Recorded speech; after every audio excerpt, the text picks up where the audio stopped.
Men at unprecedented levels are taking their own lives and considering taking their own lives. This is a subject that I have some understanding of as a man in recovery from addiction. I'm a member of numerous groups where men talk about their mental health and well-being, and I've always been astonished by the number of men that consider taking the most drastic possible measure. A mentor of mine said that taking your own life is the ultimate transformation. It's an attempt to change radically. It is also an expression of total despair. What is it about our culture that means that such an unnatural act is becoming relatively normal? What does it tell us about our values? What does it tell us about the messages that men in particular, for this video, I know that it's not exclusively men, what is it about the culture? What is being created and what is not being served that's causing this new pandemic?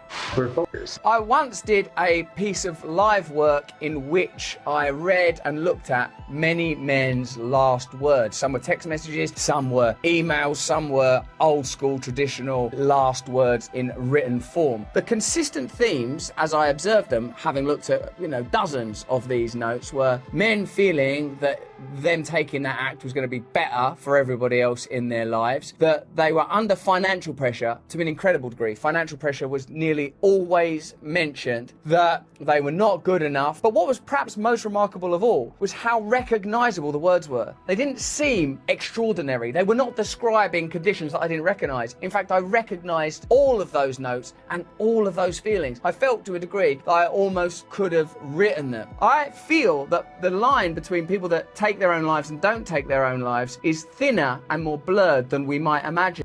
I feel that this poll is revealing something very important. As a culture, we have lost our way. We have lost our values. Having global communication is a magnificent thing. It means that we are aware of various cultures, that we can instantaneously communicate. But it appears to be leading to a kind of nihilism, a kind of miasma of hopelessness and despair, particularly when our new technologically advanced systems are all undergirded by economic imperatives, when increasingly we understand that our only value in this world is the economic contribution we can make. If you can't participate in society, and going forward, less and less of us are going to be able to, if the AI revolution and technological automation revolution goes the way many people believe it will, less and less people are going to be economically required. What then will be our value? What is our meaning? What is the relationship that men have with one another and to women and to people of all genders and to children and to animals and to nature? What are we here to do? I believe that we have to have a conversation around masculinity that includes the positive aspects of masculinity. That doesn't mean that patriarchy has been an entirely benevolent force in this world. That doesn't mean that men are not capable of violence and transgression. But it does mean that there are other aspects of masculinity that need to be highlighted and discussed in the broader cultural conversation. And individually, we have to connect with one another in a more sensible, loving, open, transparent, and balanced way. I'm fortunate enough to belong to men's groups where I get to hear men talking openly and vulnerably about their struggles with being a member of a family, not being a member of a family, dealing with economic success, dealing with economic failure, having a job, not having a job, having problems with substances, having problems with behavior, having problems with food. Participating in these conversations allows me to break out of the prison of solipsism and despair that I sometimes naturally feel.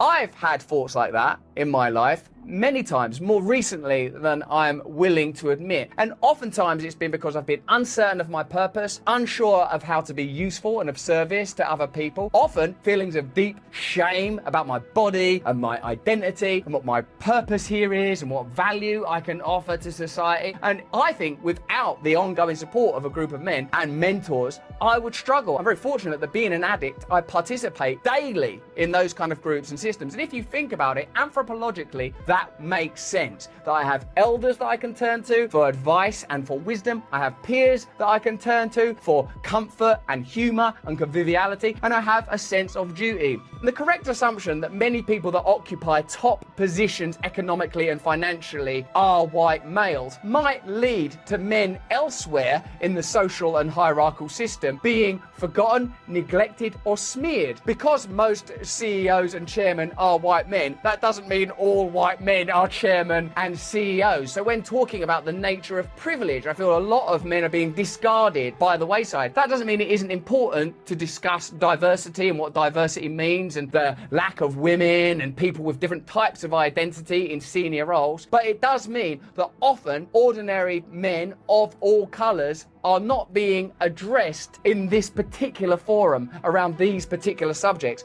That's it. People take their own lives because they don't want to be here anymore, that they think that that's the best available option right now. What kind of spiritual deficit does that reveal? That people think the best thing I can do is take myself out of the picture altogether. So if you're a man or a woman or anyone in a position where you're thinking that that might be the best alternative, and I know that some of you do think like that because the data tells us that it's alarmingly common, then what I suggest to you is that you communicate openly. And if you don't feel you have anyone that you can openly communicate about those kind of subjects with, then I would encourage you to interrogate that idea more. Because I'm a member of numerous communities where I can openly say, I don't like myself, I feel worthless, I've considered ending my own life, and the response I get is ubiquitous acceptance, identification, and compassion. You need that. This world is not an easy place to be for anybody without transparency and compassion, openness, non-judgment, the possibility for redemption, the possibility for forgiveness. These are the kind of values that we should be celebrating and sharing. This is what we should be building communities on. When you live in a world where masculinity is regarded primarily as toxic and spoken of pejoratively, when you live in a world where people's value is primarily economic, and if you are not able to contribute economically, you're regarded as disposable, it's pretty clear, isn't it, that the consequences of that will be that people don't feel that they are of any value at all. And if they're of no value, there's no point in them continuing to participate. Perhaps I can offer you this. Whoever you are and whatever you feel, you are supposed to be alive. There is always hope. There is always the possibility for redemption. There is always the possibility for taking on board a new set of ideals that will necessarily lead to new relationships. Culturally, we have to be open-hearted and non-judgmental about all people, of all colours, of all forms of identification. We need to come to one another in a spirit of good faith, to have new conversations, because my belief is this: the problems that we have with one another on a cultural basis in the context of how we identify are not as significant as the economic conflicts that are taking place invisibly all the time. When the only value people have is their economic value, their ability to participate in a labour market or a financially underwritten system, then we are missing much of what's human. When we dismiss people on the basis of their culture, their identity, their gender, their sex, we are making a huge error. So in conclusion, I'm not surprised by this information because I recognise we are living in a society at this time that is very much defined by alienation, dislocation,